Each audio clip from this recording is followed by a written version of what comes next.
Welcome back to Badger's Bikepacking. I haven't done any videos for some time for a number of reasons. I've stopped riding a little bit and I'm now just starting to get myself back into it as we're allowed to go off and do some bikepacking and go and do some exploring. So I'm going to set myself up slowly. I'm going to head off into the New Forest and just do a single overnight. Now, as we're just being allowed to get back out there again, hotels and campsites are going to be harder to come by. The prices are going to start going up. So one really good option is to go out and wild camp and sleep somewhere amazing. Use your bike to get out there, have a little adventure, and just come back just for a couple of days. Is a really nice way of doing it. I think lots of people are going to start doing wild camping because they're confined to the UK, really. And I think wild camping could get a very bad reputation. So hopefully I can encourage some good habits for you to get into, to look after the land that you're going to go and enjoy, and so everyone else can enjoy it as well. So what I'm going to talk about in this video is the delta between camping and wild camping, where you don't have facilities, anywhere to charge your stuff and all that sort of thing. So hopefully you get something out of the video. More videos on kit hopefully coming up. I stood back away from doing them, but I do have a fair bit of kit and I've used it a fair bit, so I probably should try and share that. So hopefully those videos coming and the next couple of trips. Anyway, hope you enjoy the video. Here we go.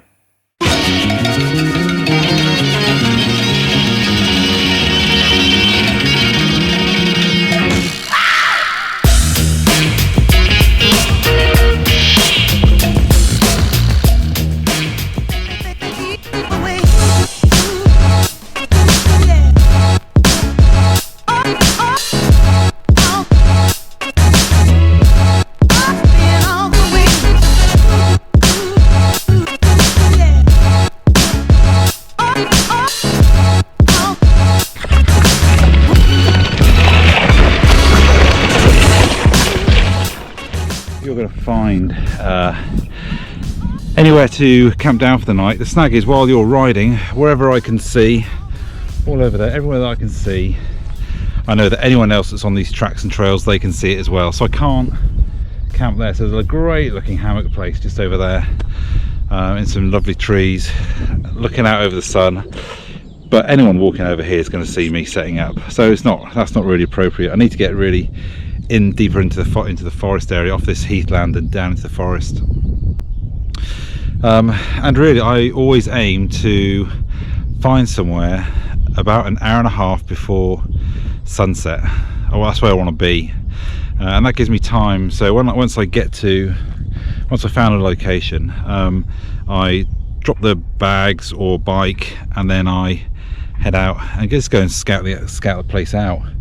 I'm looking to make sure there's no one else camping nearby me, to make sure that there's no nasty surprises for me. So I always check out the area that I'm in. I make sure there's no houses or anything like that around. I don't want to be seen, heard or smelt by anyone, any member of the public. I make sure I'm good 50 meters away from any tracks and trails. I spend half an hour just scouting the place around. If I think, yeah, this is it, if I'm going to get a fire, I'll then go out and get some firewood. So I'm basically delaying setting my kit up until the last minute. I'll probably, if I got a hammock, I'll just sling my hammock up, because that's quick and easy to get down as well. But I won't put my bedding in there or get anything else out. It'll just be my hammock that goes up, or a tarp. And again, then that's that. And then at sunset, I'll put my bedding in there. And then if I'm going to light a fire, 15 minutes after sunset is when I would light it. So I've just got a little bit of daylight before it goes dark. What I definitely avoid are anyone's private property that is something like a garden. It's an enclosed area. I don't want to be anywhere near them because I don't want to upset them and they call the police and yada. And other things, I avoid animals, farmland, cows, sheep. Cows and horses I would avoid. Yeah, I'd avoid low ground as well, swamp area, anything like that, but certainly low ground. Never go in the bottom of the valley, not just because of water, if it's going to be heavy rain, but also if you're going to get if you get very clear sky at night, the cold air will sink, katabatic effect. It will basically sink down into those low-lying areas, so you're just going to get really cold. So I'd avoid that. Tracks, trails, roads, yeah, I'd avoid all of those. Make sure you don't have bright colours. Only ever use a red headlight if you're going to have one. Just before it gets sunset, I always make sure I've got my headlamp ready to go. I don't go near crops or anything like that because it's going to hack off the farmers, and that's about it really. So forests, woods, commercial forests, I go in those. We've got to be careful because conifers have shallow root systems, so they can fall over. So I'd only ever go on a forest. I'd only ever go on the leeward side of a forest. And then woods, yeah, if they're maintained, you might end up seeing people in there, but if they're maintained, you got less chance of having fallen dead wood on top of you. But anyway, yeah, lots of things to look out for. So I've got 2.5 hours before sunset, so I've got a good hour where I'm just going to head over this land over here, over there, and head out. I've so been missing this. It's not a difficult, I'll be really honest, this isn't a difficult bikepacking trip. It's you know, I'm probably doing this afternoon and tomorrow morning. It's only going to be about 80 miles, something like that, and I'm taking my time, and yeah, I'm just going to ease myself back into it.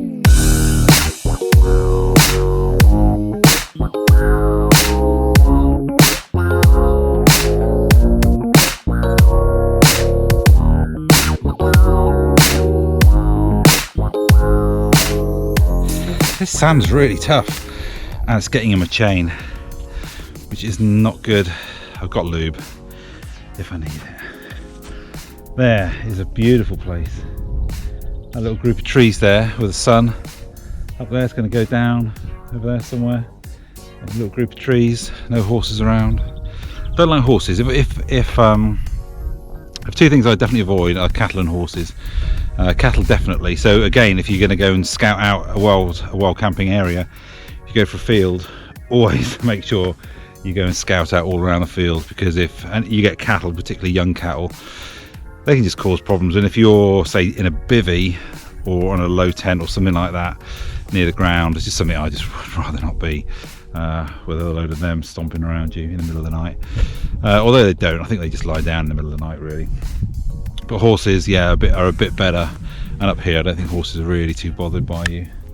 But this place is the perfect example of when not to light a fire. So just look around here. I mean, all this here, this is absolutely asking for trouble. So if you're going to light a fire, do you need to do it? So if you need it to keep warm, if you need it to cook food, well, if you need to cook food, you should have thought about that really. You should have planned ahead a little bit more. If you need to keep warm, then maybe I get that, and it's good for morale. I've said in another video as well. But do you need it? Keep it as small as you can. Consider that it's not stealthy. Everyone's going to see where you are, and people are going to want to know why there's a fire up on heathland like this. Number one thing obviously is safety. So there's no way in the world you should be lighting a fire somewhere like this, and the fact that it's someone else's land, and also you don't want to spoil other people's enjoyment. And I know I have lit a fire before when I shouldn't have lit it. In fact, twice I can think of. Many times I've done it, but there's twice certainly that I can think of that I shouldn't have done it. But there you go, you learn, don't you? This is awesome. Chris, if you're watching this, we've got to come back down here. In fact, we haven't been here yet, have we?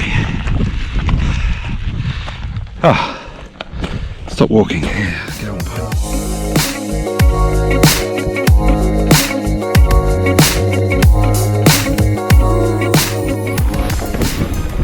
There's no one up here. No one. I think it's 2 horses I've seen about 20 minutes ago. Nothing else.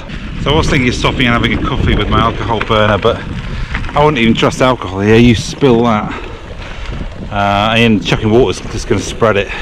There's loads of amazing spots. This is my new favourite bikepacking area. But I think I'd come here next time with, and probably car camp. Yeah, I'd probably car camp, and then bring this bike with some Nobly 650Bs on, and just do 80 miles of bombing around the place. And then I'd find a cool place for the night and just camp there.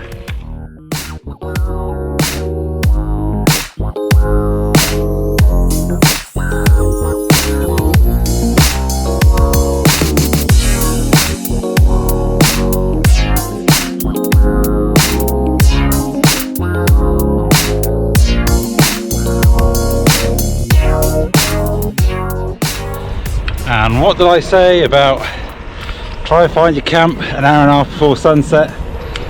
And I've overcooked it already. So I'm going to go down here on this road, and it then pops into a forest again, or woods. I basically done a massive cock up on navigation. I went up onto the high ground up there. I should have followed it along the top there, but I dropped back down to where I'd been an hour and a half before that. Now of course you don't have to wait until sunset to find somewhere. You can set up early, but generally the idea of wild camping is you set up as late as possible and you thin out as early as possible in the morning. But there's nothing to say you can't get somewhere late at night with lights on and all that. That's fine. It's just that if I don't know the area, then I'm not sure I'd want to just turn up there and have no idea what's around me, and then end up wandering around setting all my kit up with a torch flashing around the place. So just why I think it's better to get in before it gets dark. Yeah, also what it's worth doing, I think, probably an hour to half an hour before you're due to be hoping to stop, is start looking out for options. So even places where you think, you know what, if I really had to, I could set up there if I literally had nowhere else, so that come sunset, if you haven't found somewhere, you can just spin around and go back and find those and get to those locations and set up. But of course you don't have to just bomb along and see if you can find somewhere. That's what I've chosen to do here, because there are so many options that I'm not going to have a problem. I hope. But the other option is to, if you're going to, the first time you do it, it's probably worth going to a known location and actually picking a spot and doing all the research and just knowing that that is the spot you're going to go to.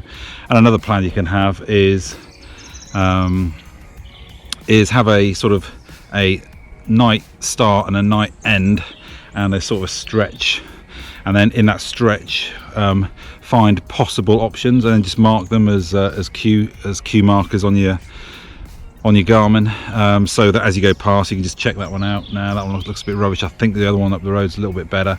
So you can have no plan and just crack on, or you can have a dedicated place you are definitely going to go to. I'd always have a backup option, maybe a little bit earlier just in case you get delayed, or you can go down, like I say, in the middle. You can plan a number of spots that aren't necessarily perfect, but that you've just scouted out online and you think, you know what, that could be a good one.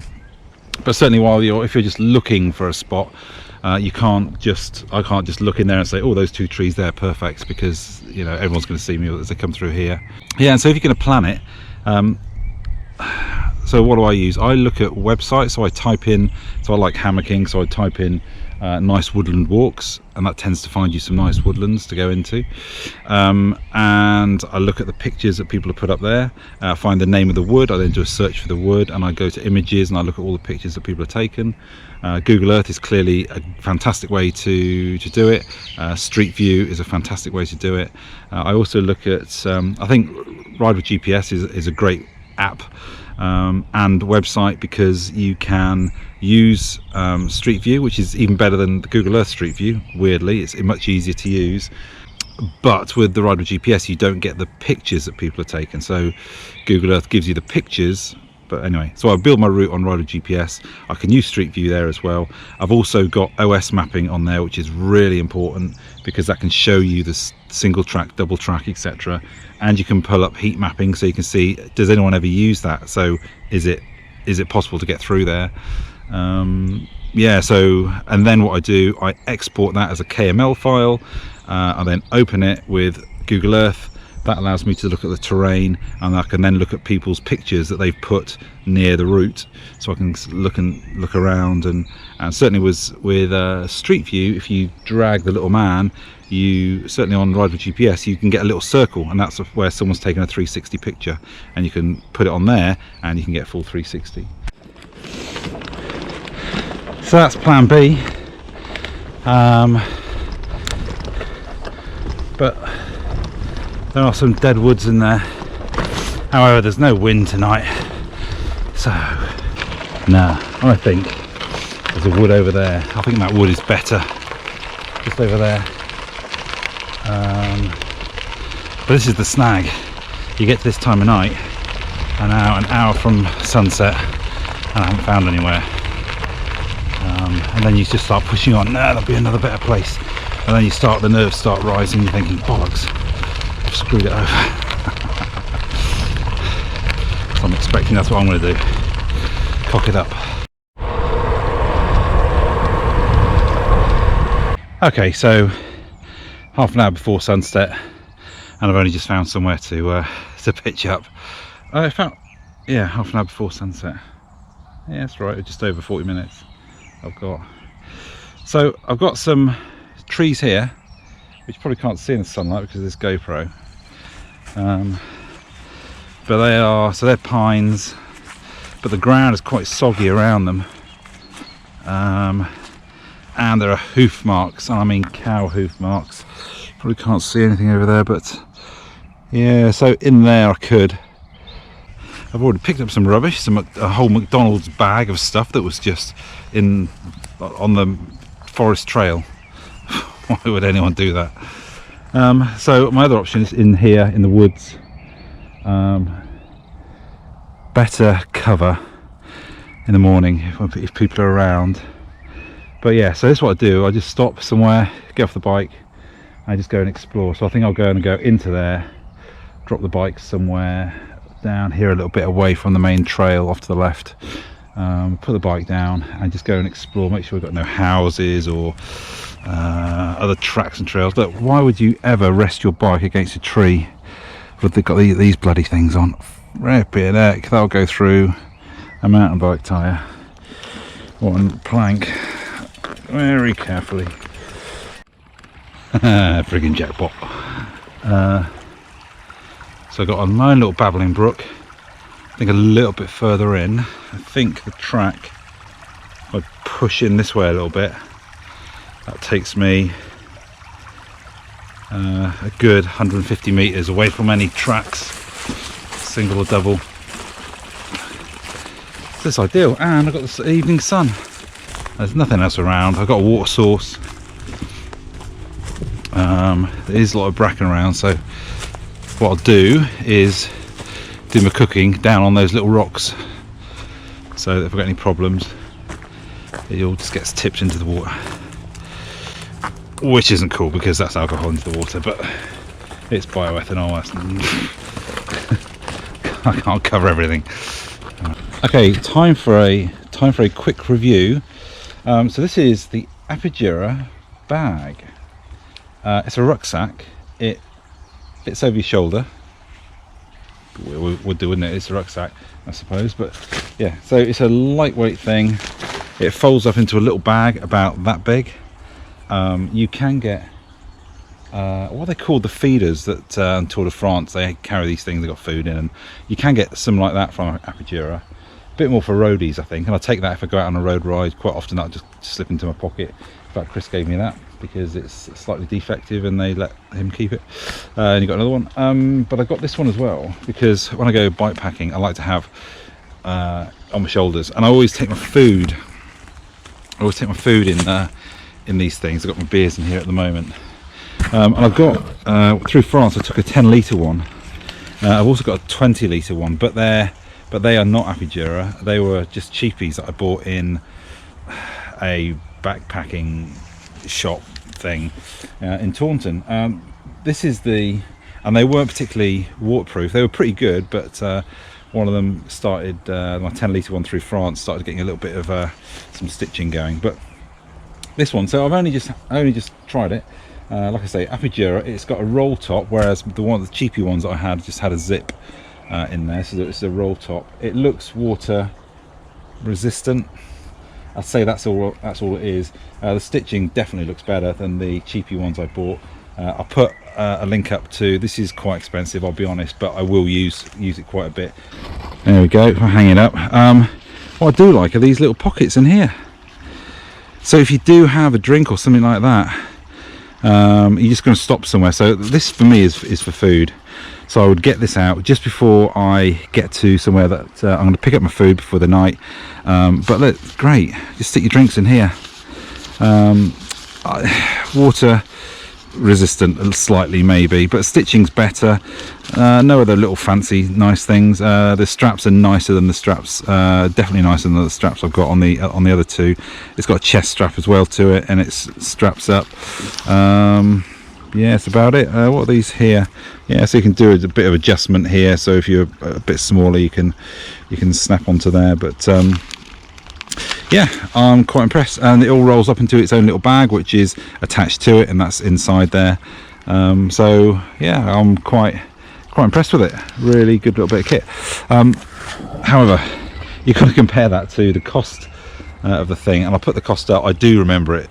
I bought it about 6-9 months ago thinking this is quite a bit of a bloody luxury, but I do use them. Yeah, I'm a real massive fan of these things. And I would say that if you're only going to bike pack occasionally, I would just go out and buy a cheap 10-litre one. 10 litres is enough to stick all your food in, and I used to chuck other stuff in there as well. You know, if I just couldn't be bothered to pack it all into the bike, I just chuck some other stuff in there, and you hardly notice these things. I mean, it's got 3 beers in the back, and I haven't really noticed the thing cycling. It's been really great. I do have some wood here, so I could get a fire going, but there is bracken around. I don't think it's worth it, but I can have my food down there. Anyway, sun is just about over the horizon. I have got 30 minutes until the sun sets, and then another 30 minutes until it's pitch black. So that's enough time to get my hammock squared away and get my food started.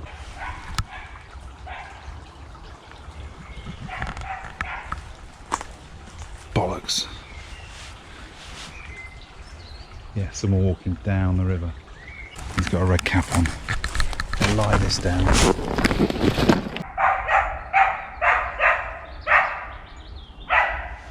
Hopefully they haven't seen my bike.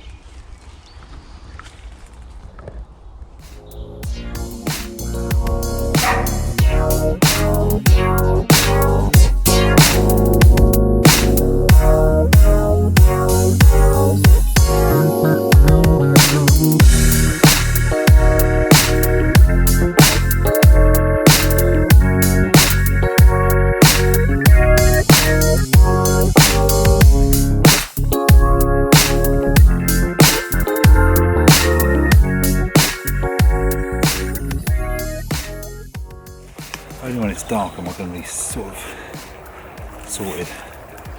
So the earlier you set your kit up, the more issues you're going to have. Never mind, pretty much set up now. Cheers.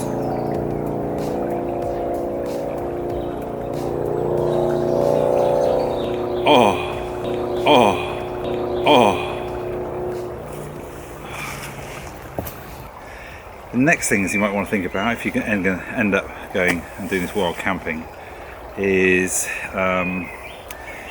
yeah, how scared you're going to get.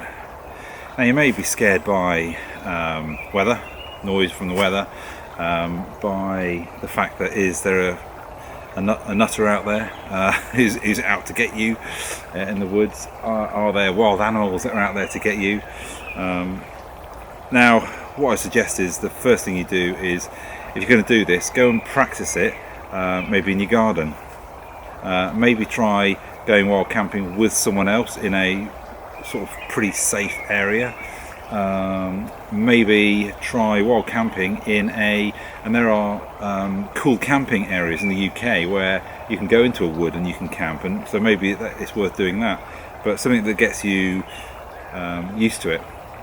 And certainly the first time I went wild camping, I had deer literally running over me, a herd of deer running over me. I had this scratching that was happening right next to my bivvy, and I would wake up and look and I couldn't see what was going on. I had an owl that was snoring. That's the first time in the woods. So up on the hills it's a different ball game, because it's just wind there, and I never had a problem with that, and that was when I was younger.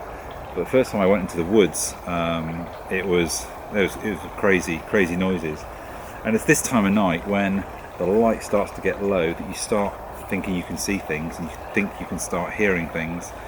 If you're worried about the nutter that's going to be around and it's clearly coming to hunt you down, the chance of someone coming across me now is that big. The chance of them being also a crazy who's going to try and murder, death me, is just non-existent. So it's always in the back of your mind, maybe, but you know, I think you just put that off and get that out of your head. But it's all just a matter of getting used to doing it, and the more I do it, certainly in the woods, I don't even think now. In fact, I love hearing those sounds.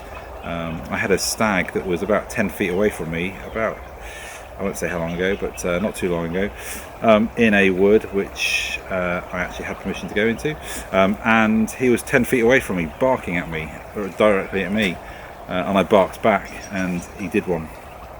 But I've had wild boar under me, digging away, all sorts. But I see it as now as adding benefit to me, to my experience. There she is, set up beautifully, almost, a little bit low, but good enough.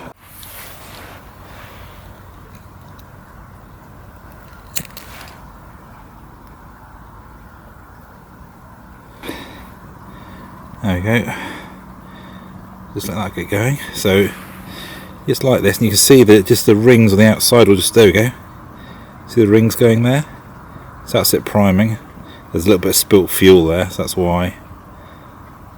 Away in there, bit of water. Got some noodles over here as well. Yeah, I might get the noodles going.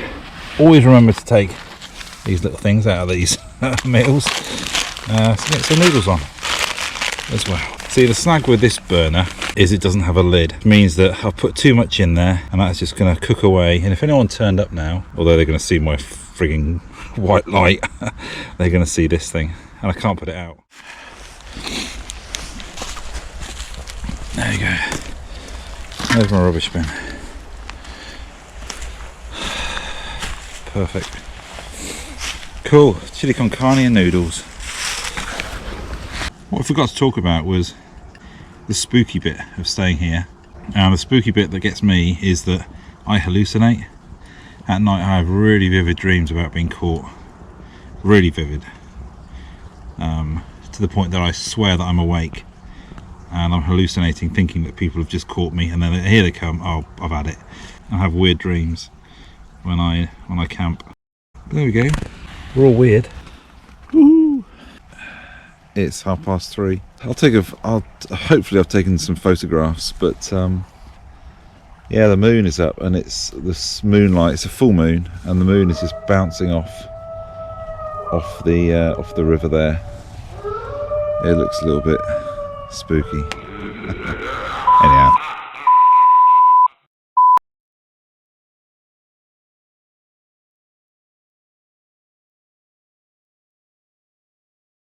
Okay, so what I'm going to do now is just talk about the extra bits of kit that I would take if I was going to go wild camping rather than normal camping. So I'm not going to talk about cook sets and sleeping stuff and things like that. There's no point. I'm just going to talk about the extra little things that you're going to need to take. Okay, one of the things you're not going to be able to do is charge your stuff in the accommodation or anything like that. So you're going to need to take some power of some sort. Now, most people, if you're just going out for 2 or 3 days, a power bank is probably the best way to go. And here I've got these Anchor power banks. It's got one in, one out to charge and to kick your power out. It's a really nice bit of kit, and I did spend a particularly long time looking for these. I wanted something that was going to charge easily. I want to be able to just get into, if I really need to, get into a cafe and charge these as quickly as possible. So I carry 3 of them. So I've got 30,000 milliamp hours. I can only charge one device from here, because I've got my phone and my Garmin. I would generally take 2 out for a single night, just in case I can charge everything without any problem. At the same time, if I was going out for 2 nights, I'd take probably all 3. And even 3 nights, I might just take all 3. Another option for you could be to get a dynamo hub, but I think most people who are just going out for a few days don't really need to go down a dynamo hub route. If you are doing lots of cycling, then a dynamo is probably worth it, but you really do need to be traveling at a reasonable pace, and it needs to be for long days in the saddle if you're going to really use that to charge. It may not charge everything. You may have to use a plug as well occasionally, but a dynamo could help give you that extra little power. For me personally, I did the maths and worked out that the battery banks were enough for me. Finally, you may want to go for something like this. Now this is a solar panel. It's a bit of an experiment for me. This one has got 3 output ports to it. Only really 2 of them are going to be any use to you. It has got 4 panels. It's 24 watts. I spent a long time looking for a different solar panel options. There it is, quite big. It's got eyelets at the top here and at the bottom. So a potential, and I haven't tried it yet, I just thought about it, is to strap it onto my back. Providing the sun's behind me and I'm heading north in the northern hemisphere. Right, so it's an option, and I'm just going to experiment with it. I watched a guy on YouTube who had a ton of electronic testing gear. He was clearly some sort of electrical engineer. He had a whole load of these different makes and models and shapes and sizes, and he went through and tested them all, and he kind of raved about this one, the RAV Power, and yeah, it's a 3-port outdoor charger, 4-panel one, 24 watt is the one I went for. There are 28 watt, and there's some other ones as well. So a solar panel may be a good idea, but I think a solar panel is only really going to be any good if you've got the sun behind you. I don't really think you can hang this on the bike particularly well. I might be able to do it on my Trek, but I'm not going to get full coverage, and I'm probably just going to damage it, etc, etc. So if you're going to ride less and spend more time out while camping, and it's going to be sunny, then I think these things are probably quite a good investment, although I'm not sure about the weight and bulk. Like I say, a bit of an experiment for me. I'm going to try this up in Scotland because I'm going to be away from power for 2 or 3 days at a time. Okay, so that's power. Another thing which is essential for me is a first aid kit. Now if you're going while camping, you're going to be lighting fires and cutting wood and things like that. If you have a knife, cutting food, all those little things which one silly little mistake can end up causing quite a big bleed or something like that, or a burn, something that's really going to cause you some problems. Now particularly if on your own, first aid becomes crucial and getting help becomes crucial. What could be a simple cut, a simple slip, if it's into the groin or somewhere like that with a knife while you're prepping some wood, and all of a sudden you've cut an artery. Well, you probably had it if you cut an artery, but you make a serious cut, and you're bleeding. You need to get some help, or you need to try and help yourself as much as possible. So that's what I'm going to talk about, where you're away from immediate help that you'd get in a campsite. You're somewhere else in a wood, hopefully with someone else. If not, you're on your own, and you've just got to be able to look after yourself. So first aid kit, I think, is an absolute must. I'll be really honest, quite often first aid kits, for me, when I'm looking at the amount of kit I've got and weight, it's one of the first things that I want to get rid of. And sometimes I do, it depends where I'm going to go. I'll show you what I carry in mine. In fact, I'm just going to get it out. I'll check it all out. First off, I've got some hand warmers. Not really first aid, but if it's all going badly wrong, I know I've always got hand warmers, and I've probably got these stuffed in all sorts of places. I've got, what's this, some sort of antiseptic cream, it's not focusing, an antiseptic cream basically, to get on any cuts, any minor cuts. Lemsip, I'm probably not going to need that. A load of, we've got more hand warmers, plaster. I've got water purification tablets as well. So yeah, kind of survival stuff. Paracetamol, Codamol, yeah, if it needs to get really serious. Alcohol wipes. Right, here's something that's really becoming more and more crucial nowadays, is a tick removal tool. So ticks are becoming real big problems in the UK, and I think all around the world. The deer population is going up. These things, they come out about this time of year really, so in around sort of April, May time.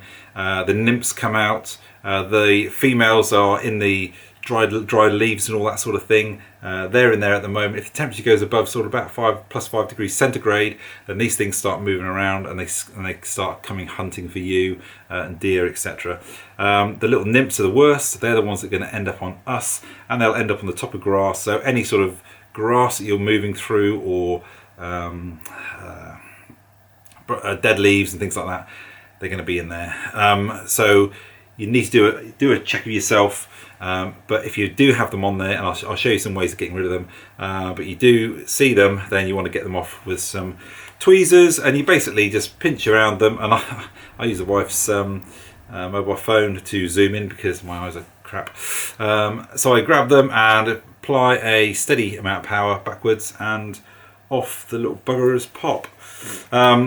Yeah, if you don't pull them out quickly, you've got more chance of catching a disease. One nasty disease clearly is going to be Lyme's disease.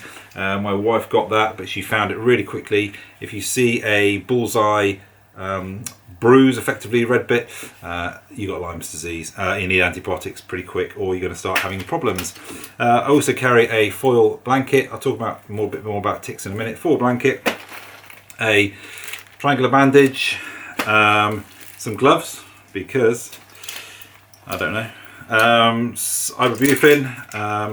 I've got some Dorolite sachets if things get a little bit messy. A bandage, a proper decent bandage in there, and I've got some tape, chucking it all over the floor. A little bit of tape there as well. Pair of scissors, needle and thread I think is in there as well. Yeah, a little needle and a bit of thread.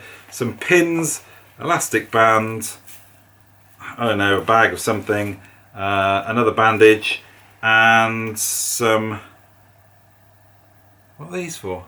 I think they're to stop me snoring. Okay, for ticks, if you really want to help protect yourself, this is the way to do it. So this is the stuff here. There we go. So this is soya, I think it is, yeah.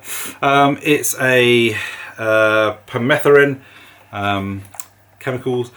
You squirt it on your clothes when you're not wearing them, you let it dry out, and it's good for about 6 washes or about 6 months. You can leave it on there, and they crawl on any clothing with this stuff on, and they don't get very far, and hopefully they don't get to crawl up your legs. And then what you can do on your skin is put this stuff, is jungle, and it's basically just an insect repellent really, but it deals with ticks as well. It's the higher factor, so this is also worth it. So yeah, look after yourself from ticks. So that's the first aid stuff. One thing I don't have is any sort of burns gel. That is probably what I need to get. I do have a big setup in the car, a big first aid. Probably need to get some of that into here. Okay, water purification. So you're going to take your food. You could maybe get a little bit of food from berries and things like that, and eat some seafood that you find on the shoreline. But the reality is you're going to take your food with you. But water, you can get this anywhere. Now I think this is a massive, almost one of your first, not a sock, almost one of your first proper bikepacking buys should be a water filter. They're good for any sort of long distance riding really, when you're out somewhere where your water may be difficult, particularly in the summer months. Now Chris and I went on a bit of a bikepacking trip for 2-3 days, and we found that it was in the height of summer. It was getting very hot. We ran out of water probably a couple of times, and a water filter actually saved our butt and gave us that extra 2-3 hours worth of water to get us where we needed to get to. So I think just for any old long trip, they're just brilliant, and they allow you to cut your water that you're taking right down. So you know, water is pretty heavy part of our setups. So whichever way you can cut this down is really important. So water filter, right? So anyway, water purification. You can get either a water filter, which is what I've got. So I've got a soya squeeze. That's what it is. That's what it looks like. You can get a mini version of this. I wouldn't bother with that. It is smaller, it is lighter, but its flow rate is really poor. The soya squeeze is a really good bit of kit. Other bits of kit you can get out here for filters are MSR. I forget the name of the ones that they've got, but it's basically a pump. One end goes into the dirty water, you pump it, it comes out the other end. With all these filters, they get rid of 99.99 etc. % of bacteria. They don't get rid of viruses, but we don't really have to worry about viruses so much in the northern hemisphere. But if I was down bikepacking through somewhere like India, then that becomes a whole different ball game. They are very efficient. You can get thousands of gallons with one of these things. This one comes with its own little bags. However, I bought a platypus bag, so I've got extra water carrying. If I need it, I can scoop up all the water into here and then just take this, put it in my rucksack if I need to, and then filter down the road. Or I can go straight to filtering and get it straight into my bottles. Instead of the filters there, you can also get ultraviolet pens, which are rechargeable. You stick that in there, turn it on, and it kills bacteria in your water. It won't get rid of all the little bits though, so I don't particularly like those. You can get purification tablets, which I've got in my first aid kit there. You put it in, shake it around, and I think you leave it for about 20 minutes, something like that, before it's before you can drink it. And is there something else as well? I think there's something else which I've forgotten. And finally, you can boil it. But if you're going to boil your water, boil it for a good 3 minutes and leave it bubbling away there. There you go. So that's water filtration. Really worth it. One of the top bits of kit that I would go for if you're going to go out and spend a night out in the wild. One thing I forgot to mention about if you do get a water filter, be really careful with these things. If it's going to be cold, you don't want these things to freeze, because the water, the moisture inside there will freeze, and that's that bit of kit. Throw it in the bin. It's of no use to you anymore. So you need to try and keep these warm.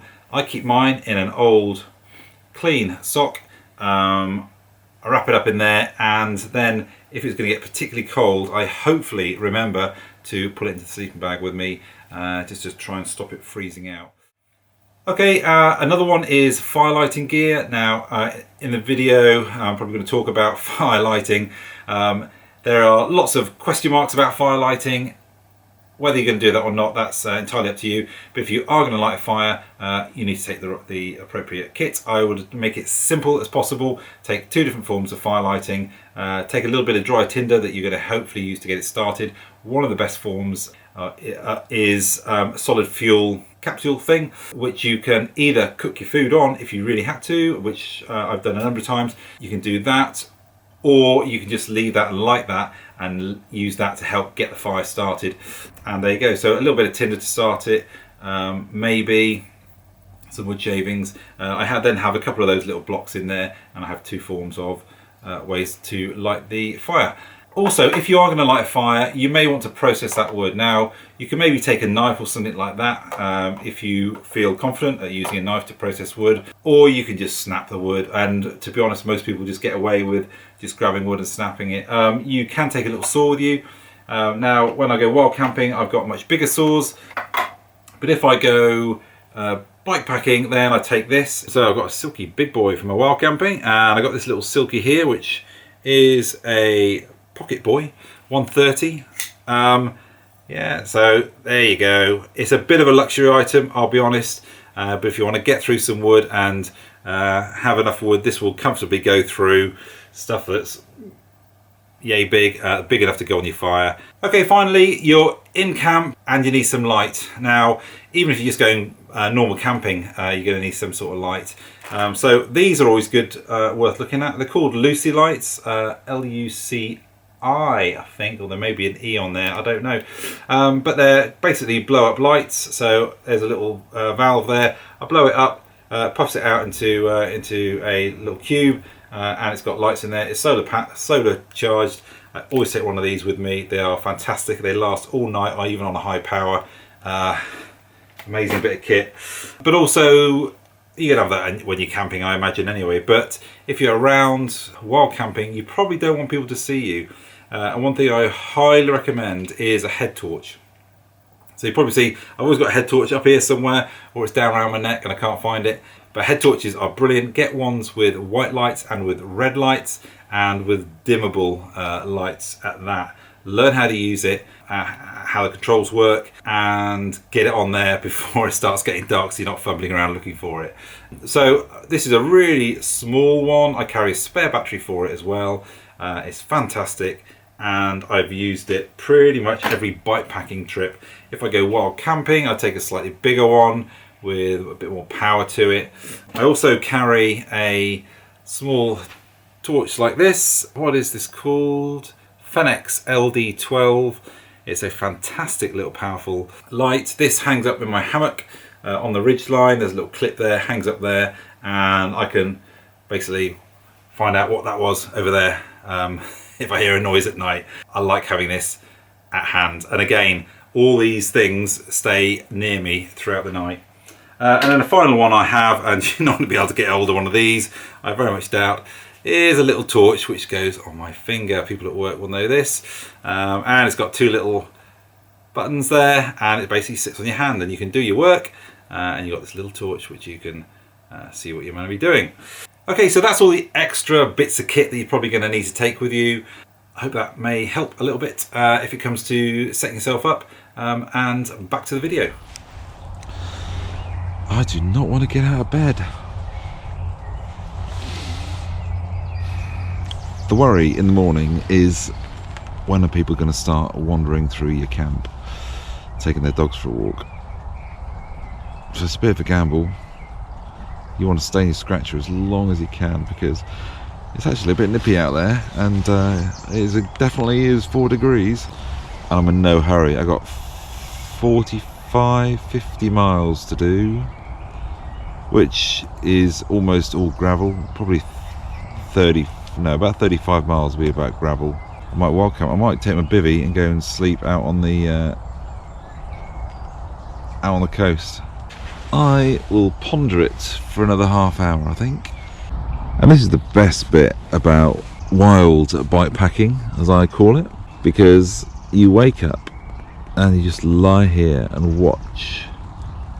And often I've seen deer just wandering past, and they can't see you. You just keep really still in your hammock, and they haven't got a clue. And you just lie and you watch the world go by. If I get really bored, I look down and I look for slugs. I see how many slugs have been in my boots. These things are good, hand warmers. So I always put these in the bottom of my sleeping bag. And then the next morning when you get out, I just stick them in my pocket and stick my hands on them, and they're bloody lush.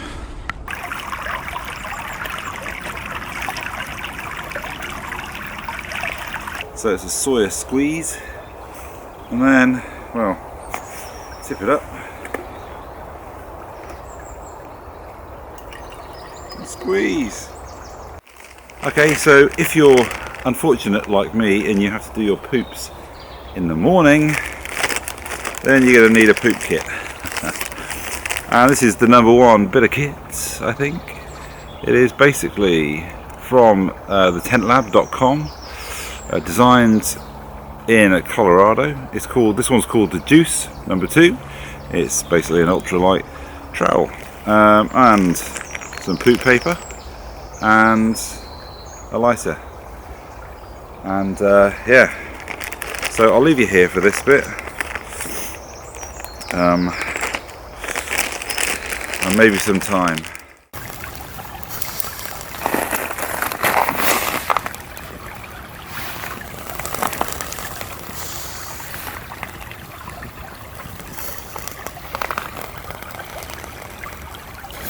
Oh, fail. Absolute fail.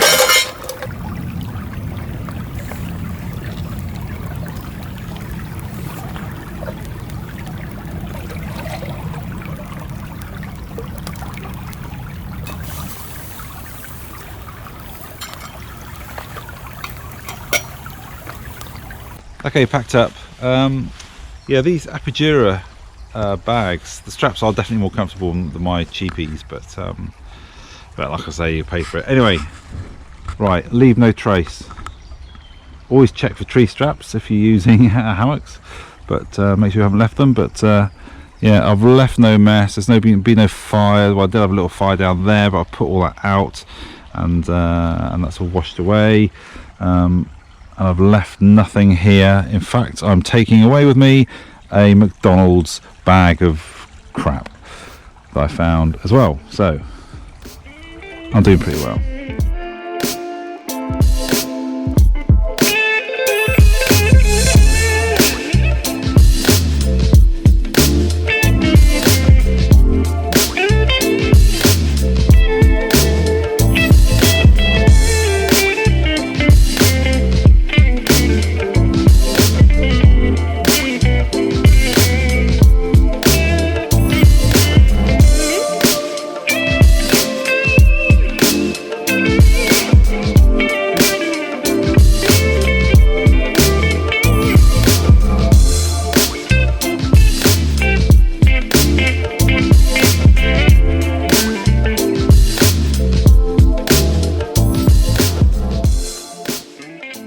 There's such a thing as posh gravel, this would be it.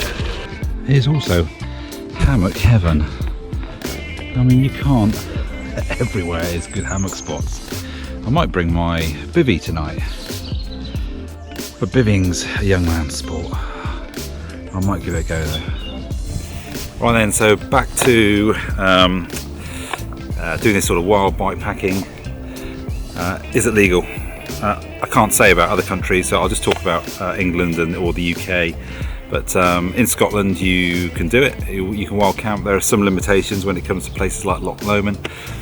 In Wales you can't, but it is tolerated in certain places, a bit like the Lake District. If you go above what's called the highest fell wall, which is at about 1200 feet, then people sort of put up with it and just accept it, and are quite tolerant. And yes, that's the Lake District. I think it's to say it's similar for Exmoor. You can on Dartmoor, so it's legal there, but there are only specific areas, so you'd have to look on their website. But overall in England it's not legal. It's not legal under civil law. So if you get caught on someone's land and you get asked to move on, then you must move on straight away. The second that they say you're on private land, then it's trespass. So as soon as they've said that, then it's trespassing, and you must leave. It's still trespassing, which is you're liable under civil law. If you refuse to leave, then it becomes aggravated trespass and you're in trouble, and then it becomes a criminal matter, and that's when the police can get involved. No one can push you off. They can't imprison you, they can't hold you, they can't mishandle you, they can't push you off. They would have to call the police, and it would then become a criminal matter.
I think, given that there are little critters in that water before I filtered it, that I'll give it a few minutes, just in case. When it comes to coffee, I'm not posh. Okay, well, I hope that you enjoyed watching that little adventure as much as I enjoyed doing it. This is a beautiful place. I've just texted the missus and said, look, we're going to be coming down here pretty soon. Great for families and bike riding, but also great for wild camping, great for exploring. I wish I had my 650Bs and no bags jangling around. But yeah, so if you want to do a little bit more with bike packing than just going and staying in hotels or staying in campsites, and stay somewhere amazing one night, you need maybe a few extra bits of kit, a little bit more planning and thought. Look on ultralight backpacking YouTube channels and websites. There you'll see all the different, they do reviews of all the different water filters and all that sort of stuff. There's no point in me repeating those. Yeah, look at wild campers. There are some wild camping websites. Gareth and Zoe, they're always a laugh. So there's a little bit of planning, a little bit of thought, maybe some extra bits of kit. The other thing is to get used to it. You will be a little bit nervous maybe the first time you do it, particularly if you stay in some big woods. You'll probably feel nervous. I certainly did the first time I stayed in woods, and I think any person rightly would. So just go with someone else, and yeah, or go start off in your garden or whatever, but just get used to it, and in the end it just becomes a beautiful experience. Anyway, take care. Next video is going to be hopefully into Scotland, 6 or 7 days as soon as they open up on the 26th of April. I'll be racing across that border at midnight to have some fun on the trek off-road for quite a few days. Anyway, take care and see you next time.